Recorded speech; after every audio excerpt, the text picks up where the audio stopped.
No, we should be. Waiting for it to pop up. Yeah.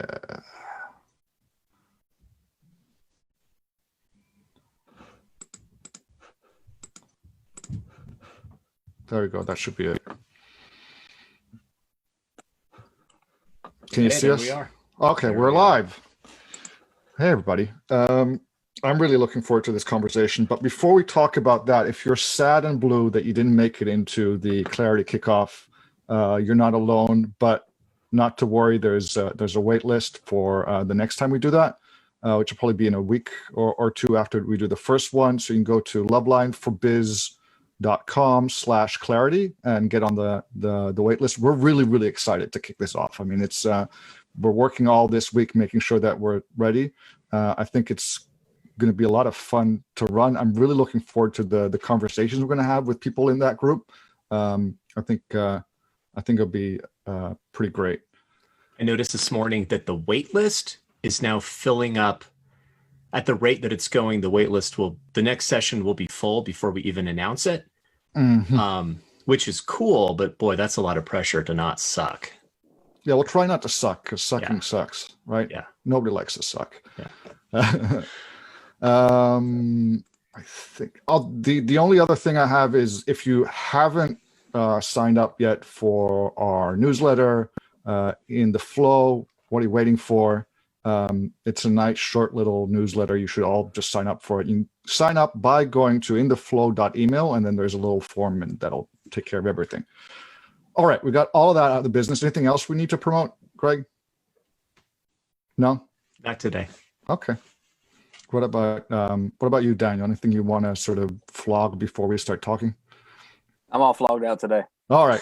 So welcome to the hot seat. Well, thank you. I'm looking at sort of what you put in the information we got before the show.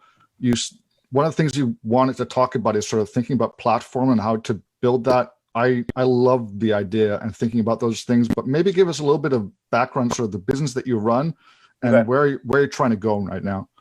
All right. So me and my wife, which my wife is Morgan, she can't get on here right now. She's up there taking care of the boy. We actually owned a brick and mortar store over the last 2 years.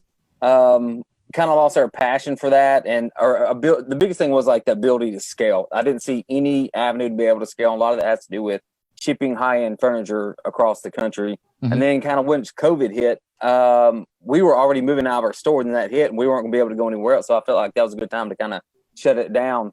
So we've always had this idea in the back of our mind because she's a nurse, I'm a nurse anesthesiologist, and we fit really good into that with that group of people about trying to help them become like entrepreneurial and sell things, because a lot of them, they fall into this MLM niche all the time, and they're always trying to get themselves out of nursing. And the way that we decided that we were going to try to do that, and we've been mulling this around for a couple of years, was, well, let's just start a store that's called Nurses by Nurses.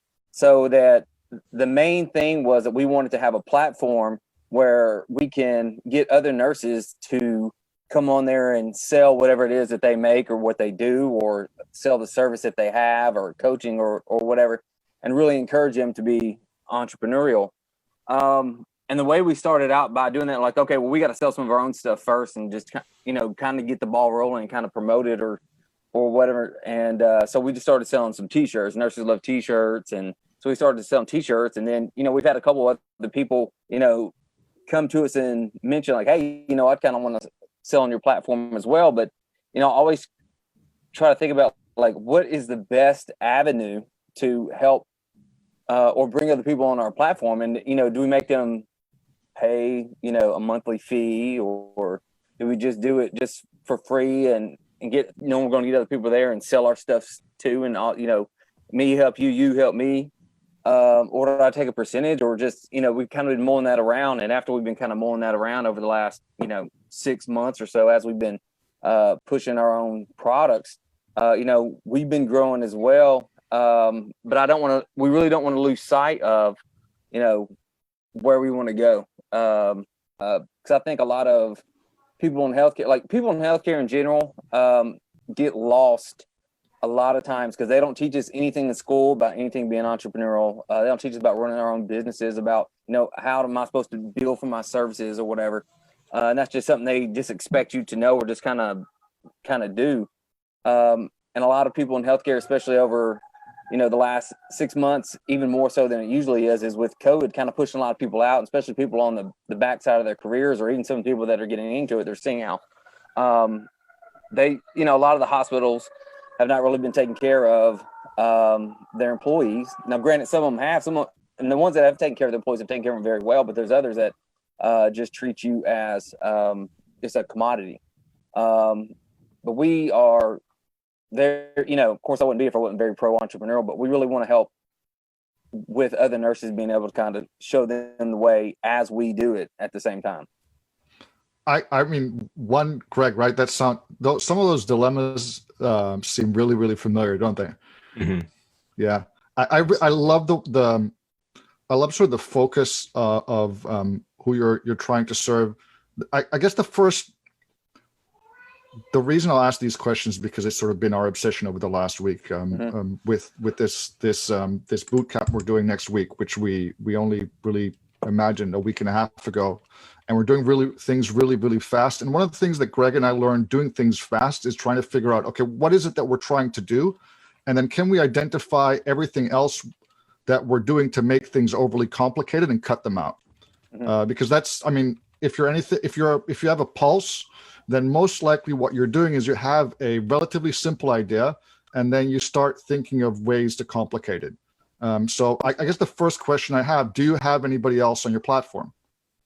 Not at the moment, no. Okay. So what stopped you from doing that? Just because you're trying to figure out the framework? Yeah, trying to figure out the framework of, exactly how do I need to position that to where it's fair for them and fair for us at the same time. And I just didn't, and I guess the logistics of it, or just figuring out that, is it a percent? Is it just a fee, or what it is? And of course, just like you said, if you got a pulse, you're going to overthink it. And that's exactly what we're probably sitting here doing at the same time. Because my initial thought would be, can you find maybe one or two nurses who also would like to get in, who you'd really enjoy helping? Yeah. And that you've got like a good rapport with, and then work it on a basis like you'll figure it out as things go. Like don't pretend that you know what you're doing, like that you have everything figured out, that you have this whole business plan which you lay out, but rather just because the idea you have is really beautiful, right? Just lay out the beauty of the idea, and now because we're figuring it out on the go, let's try and roll this out just together and figure it out. Maybe let's what do you need to know that you've already figured out, your friends, and then see what makes sense. Try a percentage for 2 months. If that doesn't work, because either they're not making enough sales, or you're cutting into so much of their revenue that it becomes untenable for them, that doesn't work, then change it like to a flat fee or whatever. I mean, you can try that. And if the flat fee doesn't make sense because they're making a killing and all you're getting is like a tiny portion of it, then you can change it up. But especially if you have like early partners that are willing to work with you, that's really easy. And then once you see something that has like a good balance, it'll be easier. I also think that once you get started, you'll get a much better idea of the kind of services that people really need, as opposed to what you're imagining things people will need, because nobody will be exactly like you. Yeah. Daniel, what's your end goal with this? That's a good question. Like our end goal, we've talked about, like, do we want to grow this and just, have some revenue coming in each month, or is it something we want to, in 5 years, just sell it? Mm-hmm. But then we start thinking about, like, okay, is there going to be anything else that is, there's just like every entrepreneur, you think it's your baby. Is somebody else going to protect this and do the same way you would with it? And I think that we would always want to be involved in the aspect of being on the platform and helping others and kind of, steer them in a way or show them. But I think there's some of our products and things we would actually want to just bundle them together and just sell those off. Probably our end goal for that. What's your end goal for your partners on the platform? What do you want to allow them to achieve? I want them to be successful enough that they can see that they're way out of working in whatever facility or hospital that they are, that they aren't stuck there for the rest of their lives, and they don't have to worry about, hey, I can't make my kids' soccer game, I can't make a birthday party, oh, I can't go out to eat tonight because I got to do X, Y, and Z, or I don't know, or next month I don't know my schedule because my boss hasn't put it out yet. I want them to see that they can be able to do whatever they want and free them financially. So what revenue model supports that end goal for those people, both for people that are just starting out and getting on the platform, and also for people that have an established business? I don't know. That's something I really hadn't put a whole lot of thought into. Mm-hmm. I think if you have people who have expressed interest in joining you in this, I would open up a conversation with them and say, look, we somehow need to be compensated for building the platform and maintaining the platform, but we really want this to be about helping you guys. So what type of model would be most helpful to you? Like a one-time flat fee up front, or like an ongoing percentage, or like a monthly subscription? And you can talk about pros and cons of each one. Yeah. And kind of get their feedback. I mean, for some people who are just starting out, seeing that ongoing monthly fee schedule may scare them away from even signing up in the first place. Yeah.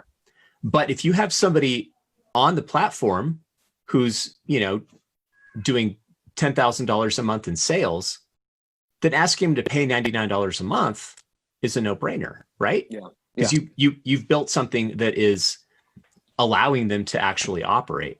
So I would just say what you initially start with doesn't matter, because you can always change it, but what you start with may impact how people approach you. And so what I would encourage you to do, if you can get this, if it's already up and running, and adding new partners on doesn't really cost you much more time and expense at the get-go, I would make it as easy as possible to get as many people on the platform as possible, because they're going to bring their audiences with them. And then at a certain point, when you have established traffic that you can demonstrate to other people, now it holds even more value for them to hop on. Then, you can decide how to do this. You can even like grandfather in the early adopters or whatever, but then start charging some sort of fee moving forward. And then, like Bram said, as you learn what the real needs of these people are, you can offer additional services and either have prices increase as you add additional services, or you can do like a menu type thing where people can do a la carte, add-ons, and pay additional for additional ones. So the value of a marketplace like this is usually traffic. Yeah. So if you're catering to, nurses, healthcare professionals, and they know about you and they come on because they want to support their peers, if you can demonstrate that you have people coming in either through organic search or paid ads, then you already have value that you're offering to partners.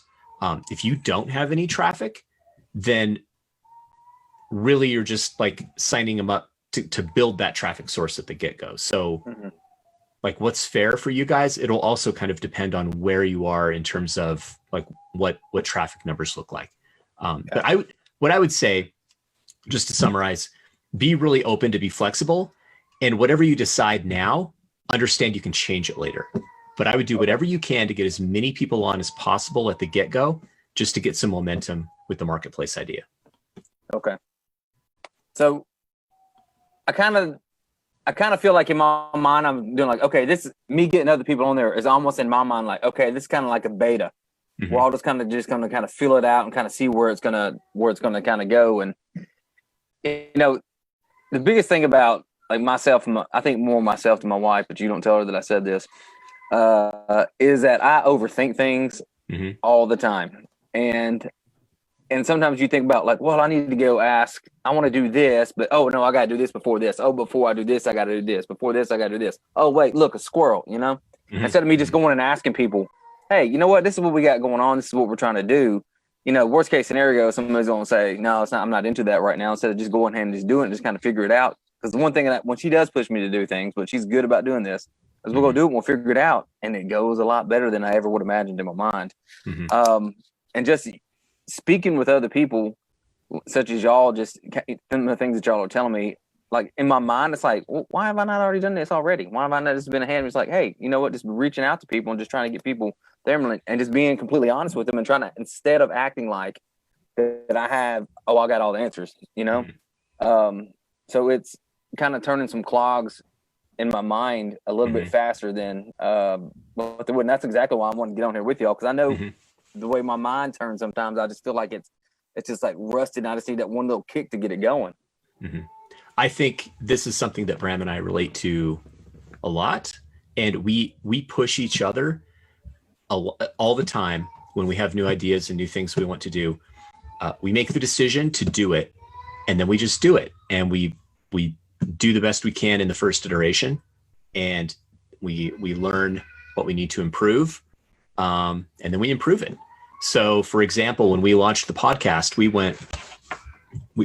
decided we were going to do a podcast, and then 2 weeks later, first episode was live on iTunes. And we had like really crappy album art. Like, we know album art is important for search on the platform and blah, blah, blah. But we're like, that can't slow us down. So the first 3 episodes still have that attached, and it just looks like a 3-year-old made it in Microsoft I love Paint. that old album art. But it was actually me making it. I mean, in Adobe, but that's my skill level, right? But as soon as we got going, we kind of circled back around and we're like, hey, we need to find a guy to make us a better album art, and we did. And we keep doing this. We're like, for a podcast, we need to record audio, obviously. So we found software recommended to us that did audio. Didn't ask a question. There's like 50 different kinds out there. We just took this one and we said, as long as it does what we need, we can figure out if there's a better or cheaper one down the road. We'll figure that out later. And we're exploring now, moving into being able to do video in addition to audio, and we have to switch software, but that's fine. Like, we got going with something that works for what we needed, and we can always change it down the line. And that's just the whole philosophy of what Bram and I are doing with everything we're doing, is try and move do fast. things slightly faster than we're comfortable with. Like, if we feel like it's just the right pace, it's too slow. Yeah. And sometimes we forget that, because there's stuff that we've thought of doing and we'll have gone back and forth like weeks on end. Yeah, we'll let's think about it, and let's just sort of think about it, and then we'll describe it. And I always know it's bullshit, but I'm not equally brave every week, so sometimes I'm a little hesitant. The big thing about doing things in your head as opposed to in reality is that in your head it's all theory, so you can't prove anything, right? You don't really have any kind of data to say whether it makes any kind of sense. And there's a real advantage to just taking action and doing things out in the world, and then having that bump into people, because that's where you get that's really what matters. I mean, only when you get to the point where you can get it out of your head enough so that someone else can make sense of it is it any good. But that's as good as it needs to be in order to start. It doesn't need to be like polished and everything.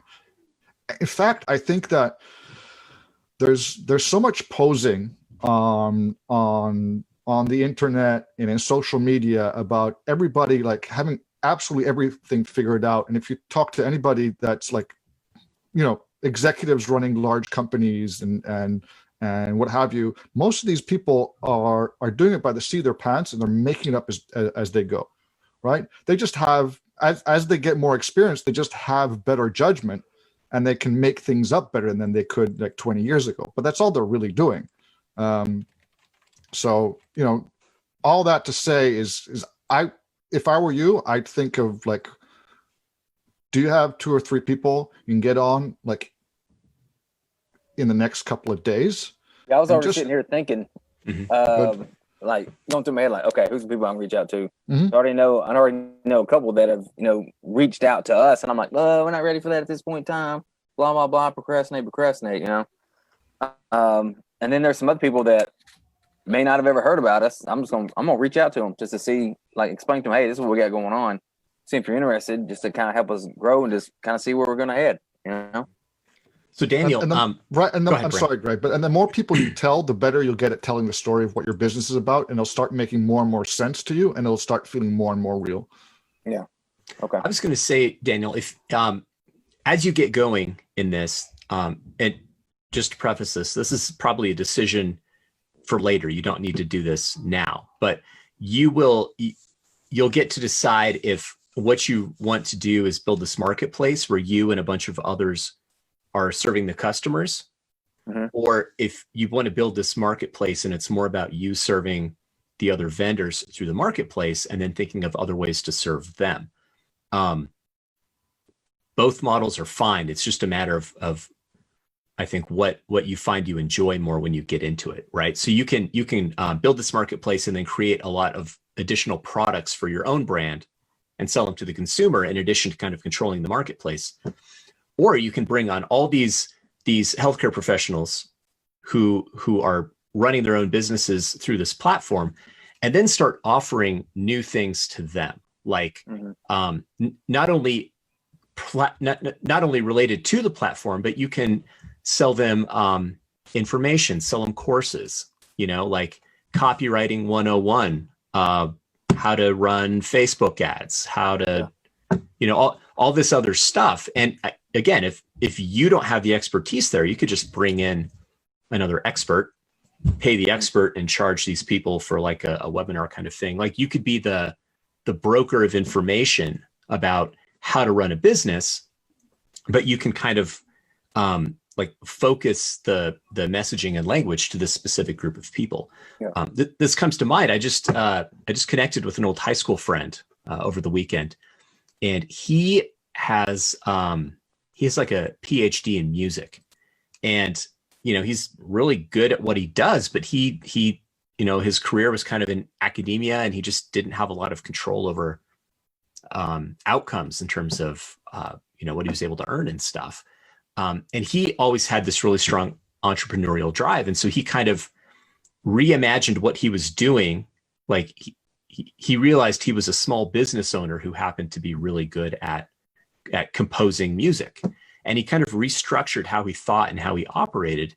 And now one of the things he does is teach and coach other musicians or composers how to run a business, how to monetize their skill, so that they're not at the mercy of an employer necessarily. So it sounds like just kind of almost a similar thing here. You want to try to help these people that are like you, who want this other source of revenue. They want more control over their lives, and you don't want to be trapped and beholden to an employer forever. You want to have this other possibility, and that's what you're trying to build for people. So I would just kind of, as you move forward, keep in mind that you can either really focus on like building a product brand that serves the end customer base, or you can build a business that's teaching healthcare professionals how to build their own business. And either one's fine. They're just kind of very different paths at some point. I don't think that I really put two and two together. About maybe in the back of my mind, I thought about, hey, I can just get them on this platform and just kind of like, hey, we all can just kind of sell here and, show you how. But I never put together, or at least in the front of my mind, that, hey, you know what? I can also teach them some other things. I can show them how to run some Facebook ads. I can teach them about stuff. And if I don't know, it's the who, not the how. Right. Do some little, do some classes, webinar, teach a little course or something, or whatever, that probably helps them more in the long run than actually like being on our platform. And, my biggest the people in healthcare, my biggest pet peeve is they always complain about, well, I wish I could do this, I wish I could, but I can't leave my job, got good health care, and then everyone, but I wish I could be an entrepreneur. But you can. You can, and you can do it. And and then they think the only route to be an entrepreneur is to be in an MLM. And the majority of people, have been in MLMs. Like I've been in one. My wife's been in road and fields before. Like that's not our thing. That's not the only route to get to where you want to be. It might be, being in real estate, or you might be a coach or whatever. And I just wish I could just sometimes, sit everybody down and some people that I work with, and some of them just want to like do a 9 to 5, but they want to make more money, but they just don't know how to do that, and then when I have that conversation with them about, things that we do and what we got going on, they're always very curious about it. But, you see that roadblock coming up in their mind. They're like, but I can't get across that because I'm stuck here. But I want to help them get that hurdle. Right. And, I think the easiest way, for a lot of people to like doing physical products, anybody can come up with a physical product these days. And because the entry or the money to get into that is not very much on a lot of stuff. You can just test something out, or just whatever you want to do. And I just want to convey that to them. I don't know. The more we're talking about this right now, the more I realize that I'm kind of passionate about it versus just like, hey, I'm just trying to do this to make money, which is kind of weird kind of thing going on in my mind at the same time. I don't think it's weird at all. Mindset is everything, and seeing people. Once you figure that out, seeing people that are sort of stuck in negative thought patterns, and they're basically just setting stumbling blocks which don't exist for themselves up. Like being able to see that's it's weird once you sort of cross over to the other side, and then you because most of us were on, I think all present company included, at one point or another, there's stuff that we thought, well, there's no way we can do that because there's someone there who's actually a professional, who's really knows how to entrepreneur, and we're not them, so how could we possibly get there? And once you start doing that, you realize that it's all BS. But yeah, it's like helping someone over that hump. It's part of the reason why Greg and I do this podcast and this show, is because it is so much fun helping people realize that, and then you just get out of the way, because the rest, all the technical part of it, like how to do the ads and what to order and like how to start on Amazon or Shopify, that's all technical. It's really, really easy to figure out. Yeah. Getting to the point where you can imagine like your business, to the point where you can feel it, so that you can sell it not just to yourself but to other people.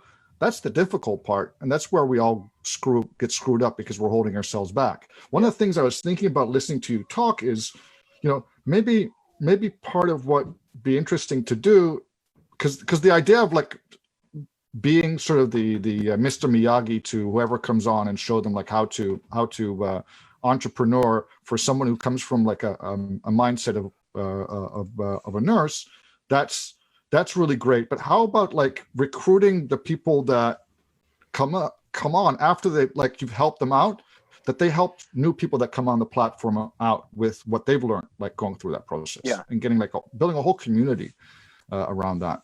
And that sounds like an MLM.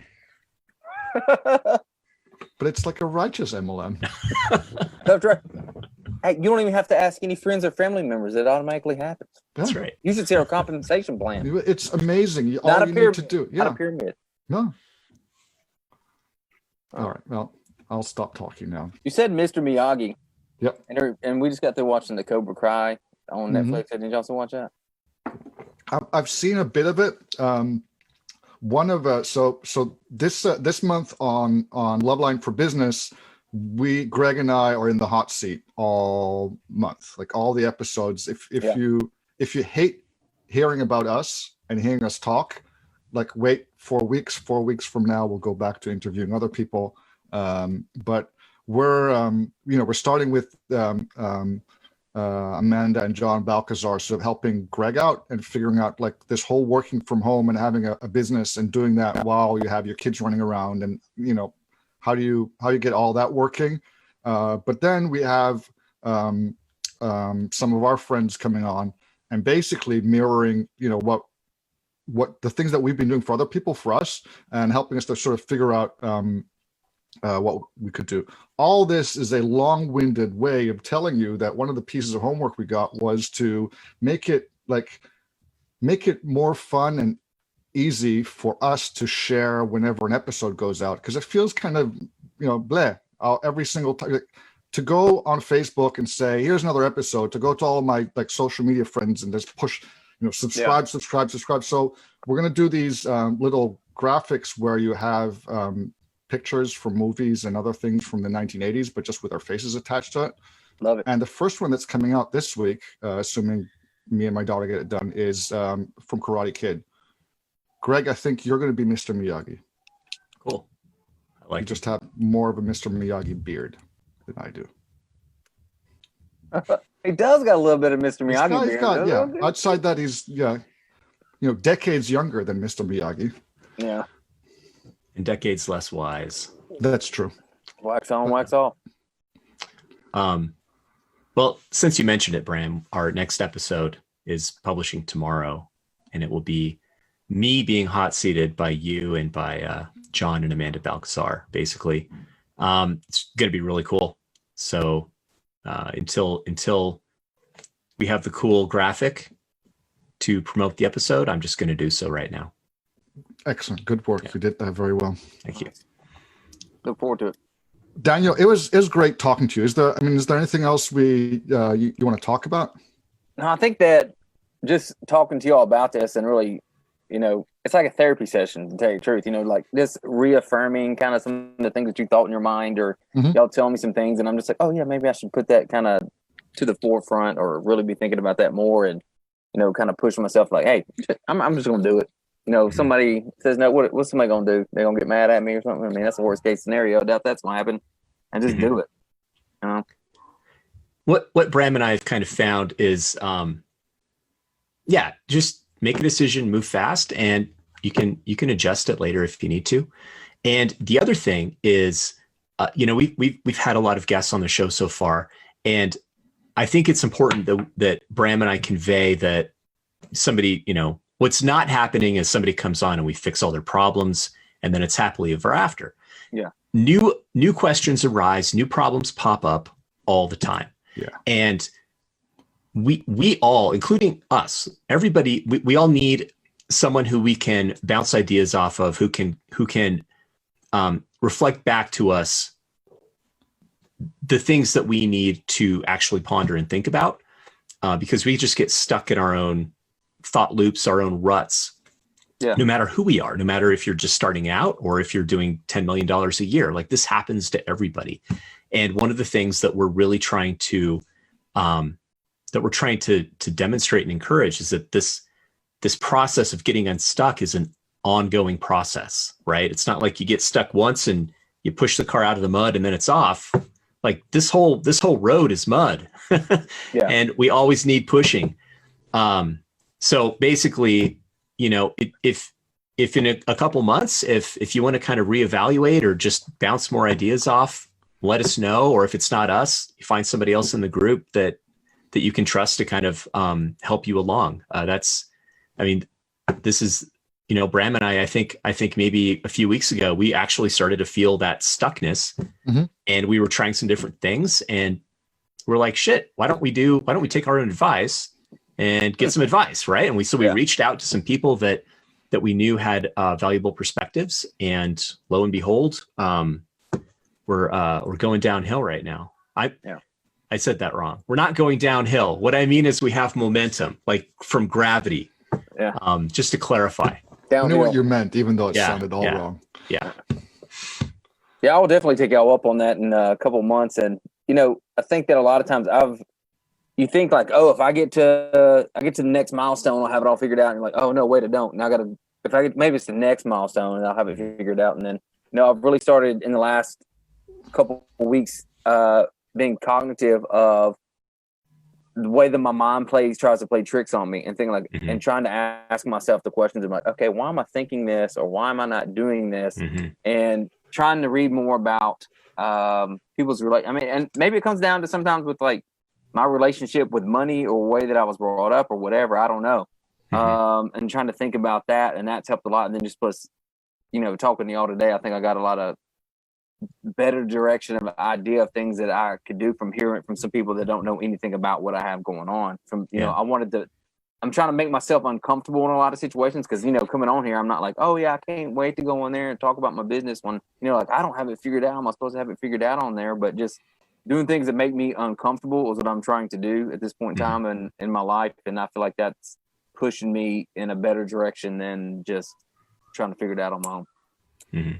Yeah, I don't think we say this often enough, but I mean, I really admire everybody that comes on our show, whether it's here or on a podcast, and the courage that people have to come on and air like all their insecurities and what they're working on and where they're stuck in the business out in the open. I mean, it's a real privilege to be part of sort of talking through that, but I don't take that for granted at all. And it's like it's not easy, like putting it all out there. So it's, you coming on and everybody else that's come on, that, I mean, we really, really appreciate that.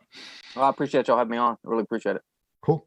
Before we go, if you enjoy this conversation and you want to have someone help you figure things out, you can sign. There's plenty of slots available for both the hot seat and once we go back to doing our regular guests on the Loveline for Business. You can sign up by just going to lovelineforbiz.com, and then you'll find where to sign up, and I'll probably stick a link in the comments here in the Facebook group for the same thing. But we'd love to have you on, whether you have no idea where to start or if you're running a $10 million business and you feel stuck. Essentially, there is no difference. Just do it. Yep. Just do it. All right, guys. Great talking to you. I appreciate it. Bye. Have a great day. Bye-bye.